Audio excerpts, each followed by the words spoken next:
어제 더불어민주당이 금융투자소득세, 줄여서 금투세라고 하죠. 이 내년부터 금투세를 시행할 건지 말 건지 이걸 놓고 정책 토론을 가졌습니다. 당내 찬반 의견은 좀 갈려 있고요. 내일 의총에서 과연 어느 쪽으로 결론이 날지 주목이 되고 있는데 토론자로 참석한 분이죠. 더불어민주당 이소영 의원과 이야기 좀 나눠보도록 하겠습니다. 안녕하세요. 네, 반갑습니다. 이소영입니다. 자, 의원님 아마 저랑 이 금투세 관련된 두 번째 아마 인터뷰로 제가 기억을 하고 있는데, 이 일동의 금투세에 대해서 반대하시는 입장이시잖아요. 어제 사실 토론회 앞두고 이 시행팀의 토론자로 참여했던 이강일 의원이 토론회는 역할극의 일부다, 뭐 이렇게 발언을 했던 게 알려지면서 이제 국민의힘 쪽에서는 맹공을 펴봤습니다. 뭐 국합, 패드갑 하는 거냐, 뭐 짜고 치는 거냐 이런 식의. 그건 아니었습니까 어제? 뭐 짜고 친다고 하기에는 어제 굉장히 얼굴 붉히면서 논쟁을 했고요. 실제로 토론하고 나서 시행팀 분들하고 조금 어색한 공기가 흘렀습니다. 그래요? 그래서 역할극 전혀 아니고 이제 저도 무슨 맥락인가 이렇게 봤더니 그 토론회 전날인가 전전날에 항의성 문자를 많이 받으셨나 봐요. 시행팀 분들이 왜 금투세 시행하냐 이 나쁜 사람들아, 뭐 예를 들면 이제 그런 이제 항의성 문자를 받고 거기에 답장하시는 과정에서 아 이거는 이렇게 역할을 정해서 그냥 이렇게 하는 그런 디베이트다, 이렇게 아마 표현하신 의미인 것 같아요. 근데 이게 그 아마도 선회하자면은 그 표현 자체는 조금 부적절할 수 있는데, 이게 정책 디베이트라고 해서 저도 이제 처음 해보는 형식이었는데 딱 뭐 3대3 이렇게 해서 뭐 1분, 3분, 5분 이렇게 룰을 정해서 하는 그런 이제 방식을 채택했거든요. 그래서 그걸 아마 역할극이다 이렇게 조금 오해 있는 표현을 쓰신 것 같습니다. 네. 자, 그래서 어제 뜨거운 정책 토론회가 있었고 내일 의총이잖아요. 내일 결론 내는 거죠.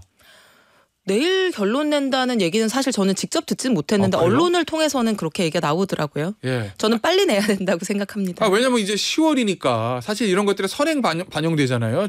증시에는. 이미 반영되고 있죠. 네. 이미 반영되고 있다가 주식에 지금 지수가 좋지 않은 데는 이 문제도 포함되어 있다, 이렇게 보시는군요. 그러니까 꼭 이 문제 때문이라고 말하면 물론 그거는 그렇죠. 비약인데 이제 이것도 원인 중에 하나다. 자본시장에서 불확실성이라고 하는 거는 항상 부정적인 요인이기 때문에 저는 이게 어느 정도는 반영돼 있다고 느끼는 분들의 말씀이 일리가 있는 부분이 있다고 생각을 하고요. 그래서 사실 지금도 좀 늦었다고 생각해요. 이게 제가 막 정책을 총합시다, 빨리 결정합시다 했던 게 8월 첫째 주였었거든요. 근데 지금 2달이 흘렀으니까요. 내일 의총에서 만약에 결론이 난다고 하면 어느 쪽으로 결론이 날 거로 좀 전망하세요? 의원들 분위기는 어떻습니까?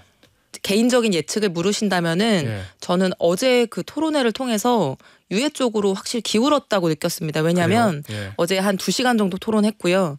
쭉 이제 한꺼번에 끝나고 바깥으로 나오는데 이제 의원님들 몇 분이 저한테 다가오셔가지고 꽤 많은 분들이 나는 사실 입장을 못 정하고 있었는데 오늘 들어보니까 확실히 지금은 안 될 것 같아. 지금은 미루는 게 맞는 것 같아. 이런 말씀을 주셨고, 실제로 최현일 의원 같은 경우에는 그렇게 말씀을 주시고 바로 나가시자마자 페이스북에 유예를 지지한다 이렇게 입장을 올리셨더라고요. 그래서 저는 지난 한 2달간의 과정 속에서 많은 분들이 지금은 우려가 크다, 이거에 공감했다고 생각합니다. 일단 제가 언론 보도를 통해서 본 민주당 지도부의 입장을 보면 이재명 대표, 그다음에 김민석 수석 최고위원은 좀 유예, 박찬대 원내대표, 그다음에 진성준 정책위 의장은 시행 쪽으로 좀 기울어져 있는 것 같는데 제가 잘 파악한 게 맞습니까? 이재명 대표께서는 사실 지난 전당대회 때 완화 또는 유예라는 표현을 쓰셨기 때문에 둘 중에 어느 쪽인지 아직 명확하게 말씀하신 건 아니에요. 어쨌든 원한 시행은 아닌 거잖아요. 그런 거죠. 네, 그리고 김민석 이현주 최고위원 아까 말씀하신 것처럼 유예해야 된다는 입장 밝힌 게 맞고 그런 상황입니다. 근데 사실 그 지도부의 몇몇 분들의 의견보다는 전체적인 분위기가 전 중요하다고 생각하는데요. 그렇겠죠. 네, 저는 유예로 기울었다고 느끼고 있습니다. 자, 그런데 이 금투세 폐지를 계속 주장하고 있는 한동훈 국민의힘 대표는 왜 토론에 원안 시행 유예만 있고 폐지는 없냐. 3년 유예한다는 거는 3년이면 내년 대선, 다음 대선 이후니까 대선 때 표 생각해서 일단 유예해놓고 그때 가서 다시 생각하자는 거 아니냐. 꼼수다. 뭐 이렇게 비판하거든요. 어떻게 보세요? 폐지에 대한 게 없는 건? 제가 이게 반박을 위한 반박이 아니고요. 그러니까 실제로 유예는 안 된다, 폐지하라. 이렇게 이제 얘기하는 것이 예. 사실 좀 알맹이가 없는 주장이라고 저는 생각을 합니다. 왜냐하면 금투세를 언젠가 도입해야 된다. 그러니까 다시 말하면은 지금은 수익이 나든 안 나든 무조건 자리세 같은 거래세를 받는 거잖아요. 예. 사실은 정부가 국가가 하우스 차려놓고 자리세 받는 거랑 이거 비슷한 거란 말이에요. 극단적으로 비유를 하자면. 그렇죠. 예. 그래서 거래세라는 거에 대해서는 오랫동안 많은 비판이 있었어요. 그래서 이런 이제 수익이 나든 안 나든 부과되는 자리세를 수익이 났을 때만 걷는 양도세 체제로 바꾸자라고 하는 거는 오래된 논의고 사실은 원래 이제 국민의힘 전신인 자유한국당 뭐 새누리당 때부터 그쪽에서 이제 더 많이 주장을 했던 거죠. 예. 이게 더 선진적인 세제 아니냐.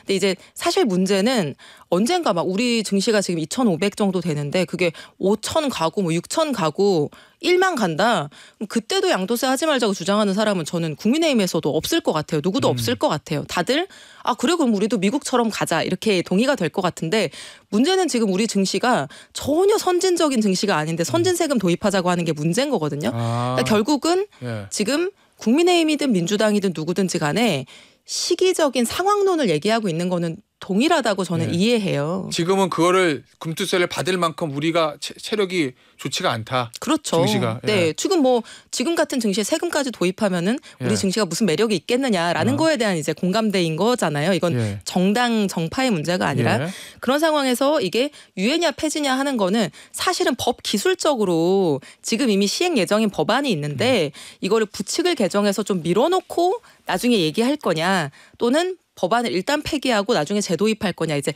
이런 기술적인 문제인 거거든요. 그래서 저는 이게 뭐 본질적인 알맹이 있는 주장은 아니라고 생각을 하고요. 지금 민주당의 유예파들 그러니까 유예 주장하는 분들도 단순히 그냥 시기적으로 1년 미루면 상황이 성숙할 거다 이런 주장을 전혀 하고 있지 않아요. 그래서 예를 들면 어제 이현희 의원 같은 경우에는 이제 유예팀의 토론자였는데 그러니까 뭐 2년 후에 시행하자 이게 아니라 지금 증시 2,500이 가령 훨씬 한 2배 성장해서 코스피 5,000 정도 됐을 때는 우리 선진 증시 맞으니까 그때 정도 상황이 성숙하면 그때 도입하자, 그때 시행하자 이런 주장을 했거든요. 저도 사실 그런 취지에 동감하고 있고요. 김민석 최고위원도 비슷한 주장을 한 것 같아요. 제가 네, 맞습니다. 왜냐하면 뭐 1년 미룬다고 해서 갑자기 증시가 좋아진다라고는 누구도 얘기할 수 없는 거기 때문에 이제 그런 목표치를 정하고 그 목표치에 대한 공감대를 이루고 나면 그게 법 기술적으로는 뭐 부칙을 수정해서 시행일을 밀어놓는다 하더라도 만약에 뭐 3년 유예했는데 3년 후에도 동일한 상황이다? 그러면 도입하면 안 되는 거죠. 거기에 대한 공감대가 있기 때문에 저는 국민의힘이 얘기하는 폐지론하고 지금 민주당의 유예론하고 사실상 거의 비슷한 내용이다. 그래요? 이렇게 생각합니다. 그 이소영 의원이 주도하고 계시는 민주당의 유예팀 그다음에 한동훈 국민의힘 대표의 그 폐지팀이라고 할게요. 그 주장들의 공통적인 거 제가 보니까 지금 이거 도입하면 소위 말하는 큰 손들 빠져나가서 주가 폭락하고 개미들만 손해볼 수 있다. 이런 얘기들을 하거든요. 맞습니까? 저는 이제 막 무조건 폭락할 거다 막 이렇게 얘기하고 싶진 않아요. 왜냐하면 저 민주당 내 저 시행팀에서는 그거 왜 과도한 공포 마케팅이다. 뭐 이렇게 반박을 하는 것 같아요. 제가 이제 폭락이라는 표현은 저는 이제 직접 쓰지 않는데 왜냐하면은 증시라고 하는 거는 다양한 요인에 의해서 움직이죠. 뭐 그렇죠. 그래서 예를 들면 금투세가 도입되든 아니면 다른 어떤 악재가 생기더라도 만약에 내년에 갑자기 글로벌 AI 반도체 수요가 폭증해요. 그럼 우리나라 증시는 사실 반도체에 의해서 많이 움직이기 때문에 엄청 좋아지겠죠. 그러면은 사실 뭐 폭락이 안 일어날 수도 있는 뭐 거죠. 그래서 그런 측면에서 무조건 폭락할 거다 단정하는 것도 약간은 좀 혹세무민인 측면이 있는 건데 이제 제가 얘기하는 건 뭐냐면은 그런 어떤 다른 요인에 의한 것들 뭐 여러 가지 작용이 있을 수 있지만 지금 평균 수익률이 국고채 금리랑 크게 다르지 않은 3.3%짜리 코스피 시장에서 없던 세금까지 신규 도입이 되면 그거는 매력이 떨어지는 우리 증시가 매력이 없어지는 부정적 요인이 될 수밖에 없고 다시 말하면은 오를 상황에서 덜 오르거나 떨어질 상황에서 더 떨어지는 부정 요인이 된다는 거는 너무 상식적이고 논리적인 예측이라는 거죠. 그래서 그거를 부인할 수는 없지 않느냐. 그런데 이제 시행해야 되는 이제 입장에 계신 분들은 아니다. 꼭 그렇지 않다. 이게 꼭 하락에 영향을 미친다는 그 근거가 부족하다. 이제 여기에서 이제 예측의 차이가 있는 것 같습니다. 그 어제 보니까 시행팀에서 하는 얘기가 그거잖아요. 여러 논거 중에 하나가 조세의 형평성과 공정성. 네. 쉽게 얘기하면 조세법의 대원칙. 네. 소득 있는 곳에 과세 있다. 근로소득세는 다 받으면서 주식해서 번 돈은 왜 과세하면 안 되냐. 부동산 팔아서 번 돈도 과세하는데 이 얘기거든요. 네. 그 부분은 어떻게 보세요? 아니 원칙적으로는 맞는 얘기죠. 원칙적으로는. 아니, 돈을 많이 벌었으면 납세 의무를 지는 게 맞잖아요. 그거는 아마 우리 국민 중에 누구도 아니다. 소득 있어도 절대 세금 내면 안 된다. 이렇게 생각하는 분은 없을 테니까 당연한 얘기인 건데 사실 우리 세금 정책이라는 게 꼭 그 원칙을 금과 옥조처럼 적용하지 않습니다. 그러니까 근로소득도 물론 이제 이거는 기초생활이나 이런 걸 고려하는 거지만 34% 정도가 면세자죠. 그렇죠. 그리고 부동산도 각종 면세, 비과세가 있죠. 뭐 1주택자 비과세를 포함해가지고 그리고 우리가 뭐 부자들, 대기업들한테 감세해 주는 거에 대해서 비판하기도 하지만 한편으로는 시가총액 1, 2위 하는 반도체 회사들 반도체 투자하는 거는 우리가 세금 깎아주거든요. 그게 국가 경쟁력에 도움이 된다라고 판단되면은 조세 혜택을 주기도 하는 겁니다. 근데 우리 주식시장이라고 하는 거는 우리한테 너무 소중해요. 사실 조세정의 원칙을 지키는 것만큼 우리 주식시장을 부양하는 게 모든 국민 경제에 영향 미칩니다. 단순하게는 주식시장에 참여하는 분들뿐만 아니라 우리 전부 국민연금 나중에 받아야 되는 분들이잖아요. 국민연금의 총 자산의 15%가 국내 증시에 투자되고 있습니다. 그래서 이제 이 국내 증시를 지금 같은 상황에서 벗어나게 하는 더 개선하는 것이 중요하기 때문에 그것을 위해서 어떤 인센티브를 설계한다. 다른 대체 자산에 비해서 좀 더 유리한 세제를 설계한다라고 하는 거는 저는 허용될 수 있는 예외다. 이렇게 생각합니다. 알겠습니다. 자, 어제 이제 토론회에서 그런데 논란이 된 발언이 하나 있었어요. 김영환 의원이 이렇게 얘기했습니다. 금투세를 도입하면 증시가 우하향 된다고 생각하면 인버스 투자하면 되지 않냐. 선물 풋옵션 잡으면 되지 않냐. 결국 이 얘기는 금투세 도입해서 주가 떨어지면 그러면 하락종에 베팅하는 선물 투자하면 되잖아. 그럼 돈 벌 수 있잖아. 이 얘기거든요. 결국 개미 투자자들이 반발하던데. 이게 너무 좀 안타까운 게 어제 그 토론회가 2시간이었고 뭐 되게 중요한 쟁점도 많았거든요. 다른 중요한 얘기가 많이 나왔는데 인버스 단어 하나에 모든 게 이제 다 좀 가려진 것 같아서 되게 안타깝고 근데 제가 뭐 발언자는 아니지만 그 상황에 대해서 조금 설명을 해보자면 원래 우리가 토론 같은 거 해보면 짧은 촉박한 시간 안에 내 머릿속에 있는 좀 복잡한 생각을 막 30초 안에 얘기하려고 하다 보면은 원래는 5단계로 얘기해야 되는 거를 막 엄청 축약하게 되잖아요. 그러면서 꼭 이렇게 좀 실수가 나오는 경우들이 종종 있거든요. 그거는 예외 없이 누구나. 근데 어제 쟁점에 대해서 4사람이 1분씩 초시계가 막 돌아가고 있는 상황에서 이제 얘기해야 되는 상황이었고요. 그리고 그 바로 전에 발언하신 분이 어떤 발언을 이제 했었냐면은 증시가 이렇게 되면 우하향할 것으로 좀 확신한다. 나는 확실하게 그렇게 본다. 다들 그렇게 지금 확실하게 보는 거 아니냐. 요런 이제 표현이 앞에 나왔었고 그거를 반박하는 과정에서 아마도 제가 추측하기에는 아니 그렇게 앞으로 증시가 우하향할 것이 확실하다고 본다면은 다들 하락에 이제 베팅하는 인버스 투자를 하고 있을 텐데 그런 현상이 발생하지 않고 있지 않느냐. 그렇기 때문에 우하향할 거라고 단정해서는 안 된다. 그런 확신을 가져서는 안 된다. 이런 취지였다고 저는 맥락을 이해하는데 그게 이제 순간적으로 표현하는 과정에서 그러면 인버스 하면 되잖아요.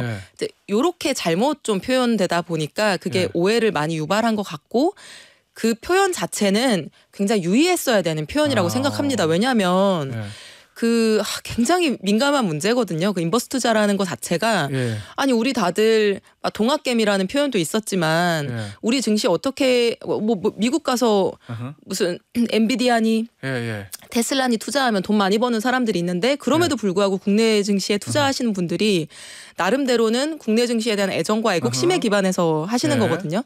근데 하락할 것 같으니까 나 거기서 돈을 벌어보겠다 하는 것이 굉장히 좀 안 좋게 보일 수도 안 있다. 좋은 문제잖아요. 그래서 민감한 표현을 사용하셨다고 생각합니다. 알겠습니다. 오늘 인터뷰 여기서 마무리하도록 하겠습니다. 지금까지 더불어민주당 이소영 의원이었습니다. 의원님 감사합니다. 감사합니다.